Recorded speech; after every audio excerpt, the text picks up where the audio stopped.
Hi, Aimee Cross here. Are you buried in paper and photographs? Can't figure out how to organize all those family history and genealogy materials? Well, you're not the only one. Today we're going to talk about suggestions on ways to get organized and how to handle those photographs and other documents. So stay tuned.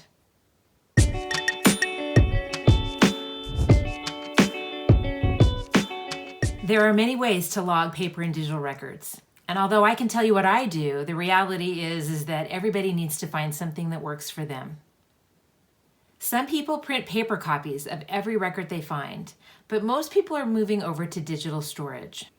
Paper can be destroyed and is a hassle to move, and that's why I recommend trying to go over to digital storage if at all possible, at least with a lot of your information. However, even if you go primarily digital, you're still going to have some paper and photographs that you need to keep organized. So let's dive into some suggestions and options that you have to organize your genealogy materials. Number one, keep it simple. When you make it really complicated, you forget how you did it, you get discouraged, and then you stop doing it altogether, and then you have a mess on your hands that you've got to clean up. 2, be consistent. That's so important. You need to be consistent. One of the reasons that consistency is really important is that the genealogy programs that you use, particularly if you're using a genealogy program on your computer, I'll get there. They reference the documents that you're putting into your tree. And if you later move things around, the program on your computer is not going to be able to find the documents. And that's happened to me, and it's really a pain. Sometimes it's kind of easily fixed, but sometimes it's not.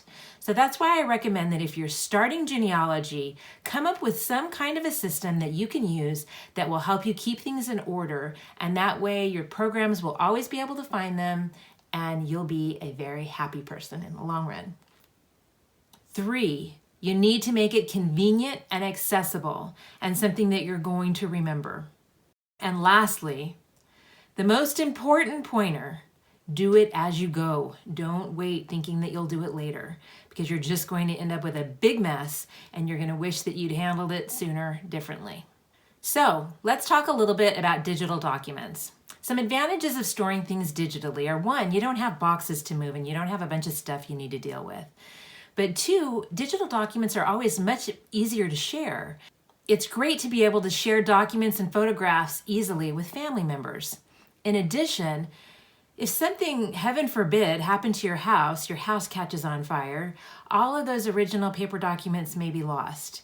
But if you have them backed up digitally, then you have the opportunity to have multiple people have copies of them, and that way they won't get lost. So, how should you organize things? Some people have a file for every surname. Some people have just one big file. Some people will divide their family into 2 with maternal and paternal, and they'll put all of the documents and photographs pertaining to the maternal side of their family in one folder and everything else in the paternal side. Some people have really complex filing systems with numbering and things like that. If you're into that kind of stuff, great, more power to you if it's going to work for you. And you can Google search different storage methods like that and might find some great suggestions. I personally prefer keeping it simple, and so that's what I'm going to focus on today. I have tried various systems over the years, and I have had to go back and fix things because what I was using didn't work. So let me tell you a little bit more about what I do and some of my suggestions, and then you can take it and morph it into something that might work for you. If this doesn't work for you, that's fine. Personally, I like to have as few folders as possible. So for my family file records, for my photographs and different documents that are attributed to a particular family member, I have just put them in my genealogy folder. There's one big folder where they're all listed. And the reason I did that was because I was having trouble with my genealogy programs over the years being able to find them. So I have a genealogy file folder in my documents folder, and within that file folder, alphabetically, I have all of my different family members' different documents. I also have a number of other files for other things, and I've labeled them so that they show up at the top of my documents within that folder. And they include family interviews and personal stories. That's where I've put different audio or video or written interviews of different family members over time. I have a DNA folder. I also have a genealogy book downloads folder. That folder has books that I've downloaded for free that maybe covered a particular area where my family lived or my surname, things like that. I have a folder for my husband's family. I also have a folder for my grandmother Georgette's scrapbooks. My grandmother made these great genealogy binders. There's about 5 of them for different family lines and different things in the way that she organized them. I love these. And I have scanned all of this information. Let me show you like what she used. She used archival quality materials, but she's got photographs in here. And she put family trees and some marriage certificates. She put family trees in the beginning. And so there's a lot of great information in here. I also have a to-do folder, and I have a folder entitled Stuff from Others, which basically means that it's genealogy, photographs, and work that has come to me from other people. So that's how I organize my folders. Now I do name my files in a fairly specific way. That way they're easy for me to find, and it's simple and consistent. I label my documents by last name, comma, first name, and then maybe middle initial or middle name, especially if they went by it. And then sometimes I include their birth year to differentiate them from somebody else. And then I put a dash and then I describe the document. And I do that different ways sometimes. Sometimes I'm more specific. Sometimes I'm not quite as specific. As time has passed, I've become much more specific in how I label my photographs. But unfortunately, again, because I was learning when I began, sometimes I wasn't that specific. Now, a lot of people say, well, what about their children? Or what about the spouse? The way I do things is that when somebody is married, I know that the record is going to be held with the husband, and children are going to be held under their father's name rather than their own name until they become an adult and move out of the house. That's how I do it. And because I know I always do it that way, it's not hard for me to find that record. I know some people that make multiple copies of something and put it in the individual folders, but to me that just seems like more work, and I don't want to go there. I want to try to keep things as small, compact, and simple as I can. To kind of go along with that, I list women by their surname in my filing system, and know that, for instance, their marriage record is going to be listed under the husband's name.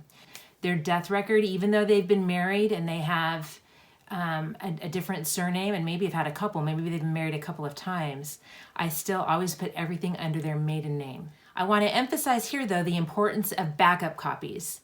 I back up regularly to the cloud, and then I also have a backup drive that I plug into my computer. And I even have a separate flash drive with some of my genealogy information in another location, just as a backup, because I just don't want any of this information lost.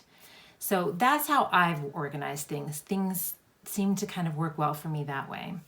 But what you really do have to think through is, how does your brain work?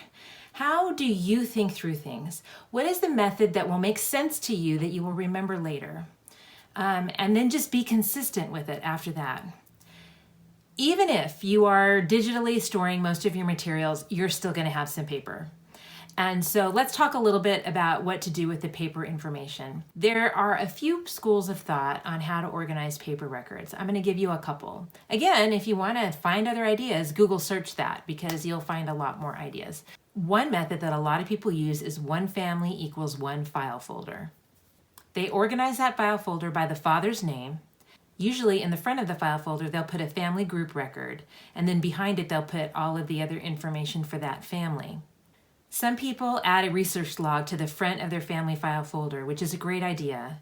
A research log is a document that explains each of the sources that you've used to document a family.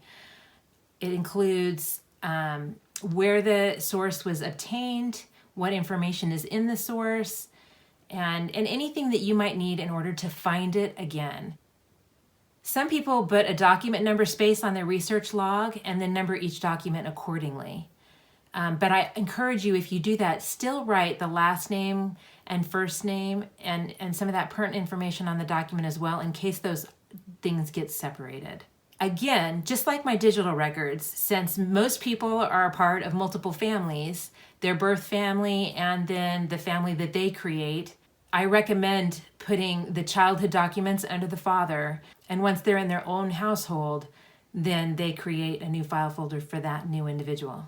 Some people color code these file folders by surname lines, or they use that color coding in their trees, and there's lots of different ways to color code. But some people use that in their file folders. Another way to store those paper documents is in binders. 3-ring binders are a great way to store your documents as well. It keeps everything together, and if you needed to, you could grab it fairly quickly. A lot of people get concerned, well, I don't want to put holes in particular documents or things like that. Absolutely. But the nice thing that you can do in a 3-ring binder is that you can use page protectors, and that will protect the information within that sleeve. In the binders, documents can be filed by name, alphabetically. They can be filed by family. There's lots of different ways to organize it. Again, just pick what logically makes sense to you. My method is to use binders for some of my records, and I just list things alphabetically, and then I can quickly find the person that I'm looking for. I do have an old briefcase that I have in my closet that has some original family photos that are very precious to me and other family information. And the reason that I've done that is so that in the event of some kind of a catastrophe, I know I can just grab that briefcase and run out the door, and it has my most precious family pictures in it. Now, my next suggestion here, some people may not agree with, and I do understand the reasoning, but some records, like census records now, are so plentiful and can be obtained on so many different sites. I do not keep copies of all census records or digital images anymore of all census records with my family. I used to, because when you were looking at things on microfilm and it took you forever to find a particular record, you wanted to document it. But now I can, in less than a minute usually, find a census record on Ancestry.com or FamilySearch.org or one of those sites. I can find the census record that I'm looking for with a beautiful image attached to it. So I do not anymore save those records or print a paper copy or anything like that of something like that. They're attached as a source on my tree, and they may be listed on my research calendar, but I do not keep those records because I'm trying to simplify it. One of the other ways that you can do if you use the folder method is on the back of the document in pencil or on a separate sheet of paper in the same sleeve, you can write out the source information of where that document was obtained. One of the other things that I've done, like with a family photo, when I go to scan it, or with a document such as that, I can then scan both sides and list it, as front and back. That way I have that source information right with that document, and I'll be able to find it again. Now, don't feel bad if you didn't do this, because I understand I didn't either in the beginning, but it's a great way to keep track of the things that you have and put them in such a way that if you need to, you can find them again.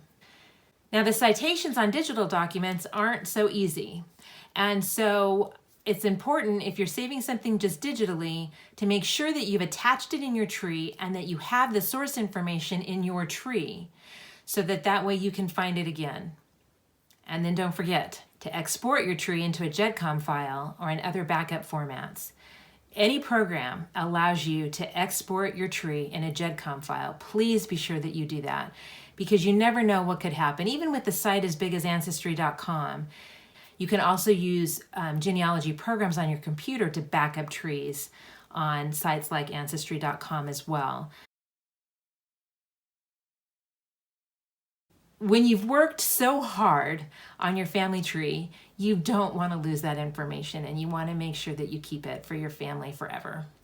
Please don't hesitate to reach out if you have any questions. Our next episode is going to discuss how to scan family photographs, and that's really helpful, so don't miss that one. Hope you like this. If you did, please hit like and let us know. And please do subscribe. That way you'll know when we have a new video that comes out. Have a great day.